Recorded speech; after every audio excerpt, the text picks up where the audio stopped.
Hello and welcome to World Talks on TVP World with me, Ashim Kumar.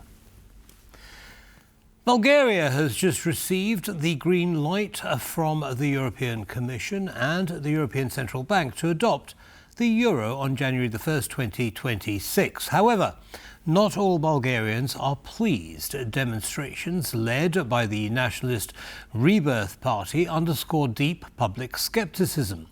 To explore the implications of Bulgaria's euro accession, we're joined by Maria Simeonova, head of the Sofia Office at the European Council on Foreign Relations.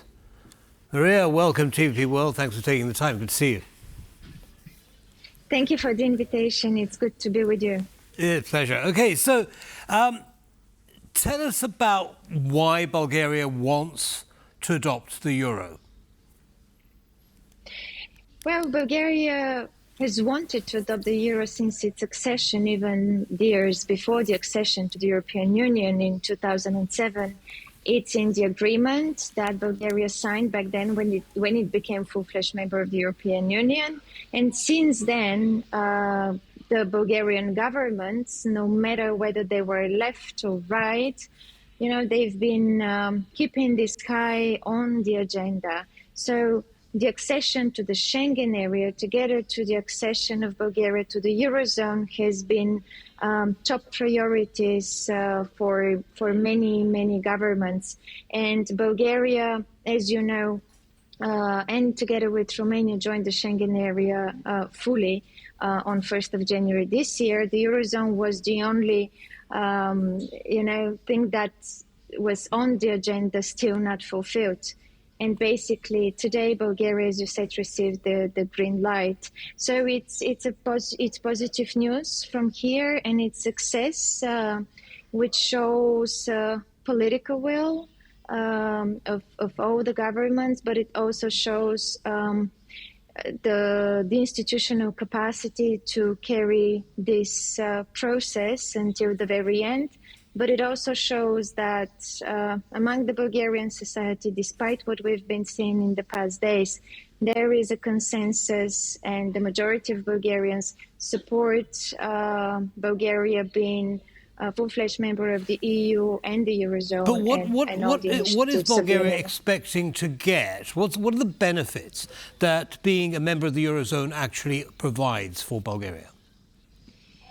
Well, the benefits are very well known, and they've been highlighted today at the press conference of the European Commission and Commissioner Dombrovskis. But we're talking about opportunities to increase the trade with other states from the bloc, and we're talking about reducing transaction costs, which is very important for especially small and medium-sized enterprises, but also for the Bulgarians who, for example, travel abroad. And tourism in other EU member states has been increasing.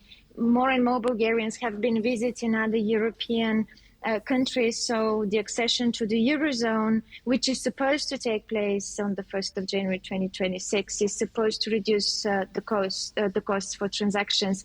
But it's also the involvement of Bulgaria in the decision-making process, specifically in the European Central Bank, because the Bulgarian National Bank will participate through its president to the taking of decisions in the Council of the European Central Bank. So these are all positive things. Another positive thing that I think was not so well communicated, maybe we're going to talk about the information campaign, is that getting into the Eurozone provides for better credibility in the public institutions. And this has been highlighted by the Bulgarian Ministry of Finance lately. Understood. Okay. Well, it's not all roses, though, is it, Maria? I mean, as you touched on earlier, there is a group within Bulgaria that isn't particularly happy.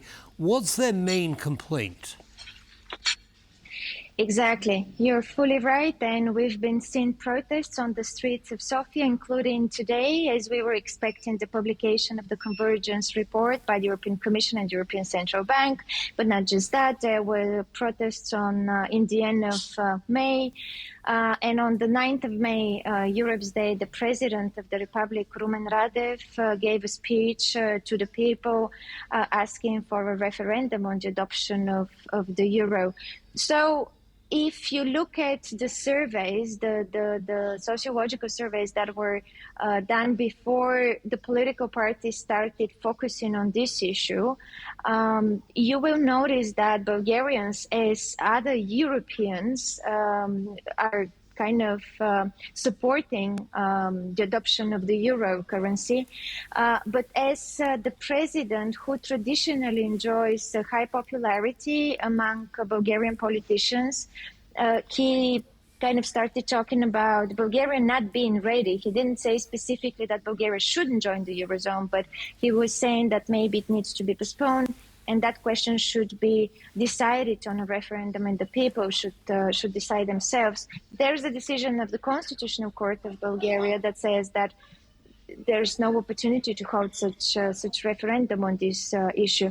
And another party that has been leading the protests and it is the biggest skeptic is the Revival Party. It's a nationalist party, it's a populist party, and it's a pro-Kremlin party. The representatives of the party Revival can often be seen also in Moscow cooperating with Putin's party. So they've been kind of at the helm of those anti-Euro protests. But as we saw today, there weren't so many people on the streets. What I'm trying to say is that apparently there is part of in the Bulgarian society that is opposing the Eurozone, but there is another part of the society which is not necessarily anti-European, but it just fears that the adoption of the common currency can have a negative effect on their social and economic status and condition. And I think political parties have been using those fears of the people, and putting this into a context, because we set a record on general elections, holding general elections in 4 years. We voted 7 times in general elections, which brings a feeling of uncertainty. To some extent, the fears of the people are, understood, but a political party should not exploit those fears for narrow political gains, which is something that we've been seeing. Understood, but change will always have resistance, will encounter resistance. But you touched earlier on a gap in the communications of the change.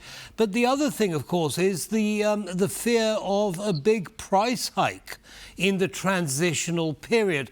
What would you say to people about that risk? This is among the biggest fear of the people. And if we look at other countries, member states that joined the Eurozone, we're going to see that we have a one-off inflation increase in a few months after the adoption of the common currency. But in time, this all balances out. And something else that I'd like to highlight is that Bulgaria today, at the reports, it became obvious that Bulgaria complies with the fiscal requirements, with the inflation requirements, and Bulgarian fiscal policy is kind of at a very good stage. We have a very low public debt level, for example. We stick to the inflation criteria. So what I'm trying to say is that we have a good start, and which can provide for a smoother transition in the first months after the adoption of the euro. And an information campaign could have been very beneficial to help people understand how this whole process is going to develop. Because here in Bulgaria, we also have to argue with some voices saying that for example, the prices of the goods, of the bread, of water, and so on, will increase twice, whereas the salaries will stay the same, which is not true. And many economists have been highlighting this.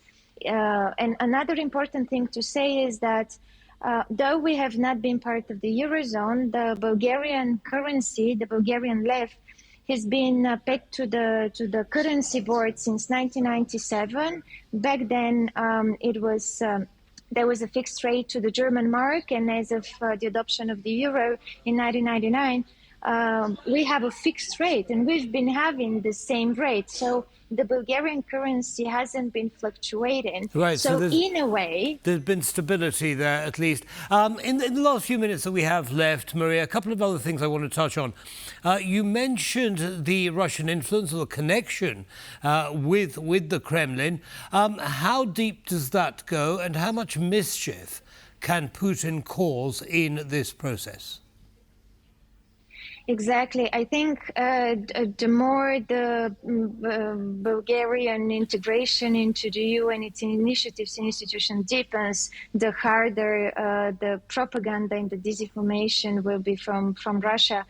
There have been many analyses of experts doing exactly that, tracking misinformation, disinformation, information campaigns coming from the East. Bulgaria is a traditional target of Russian propaganda. And, you know, you're sitting in Poland.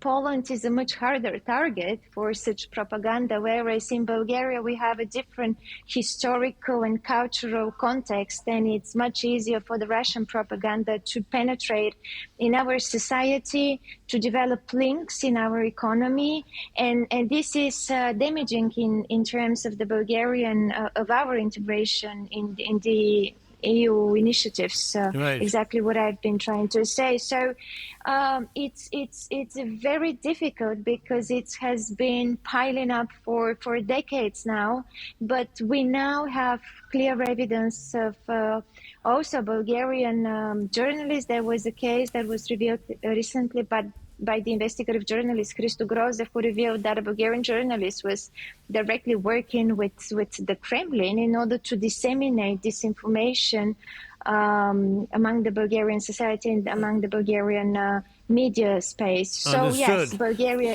is a target, and the accession to the Eurozone will provide the framework for making our institutions stronger in order to resist such and hopefully influence. A little bit more secure. Now, in the last few seconds that we have left, Maria, do you believe that those countries within the European Union who are not in the Eurozone may be encouraged by Bulgaria's accession and may actually kind of follow suit soon?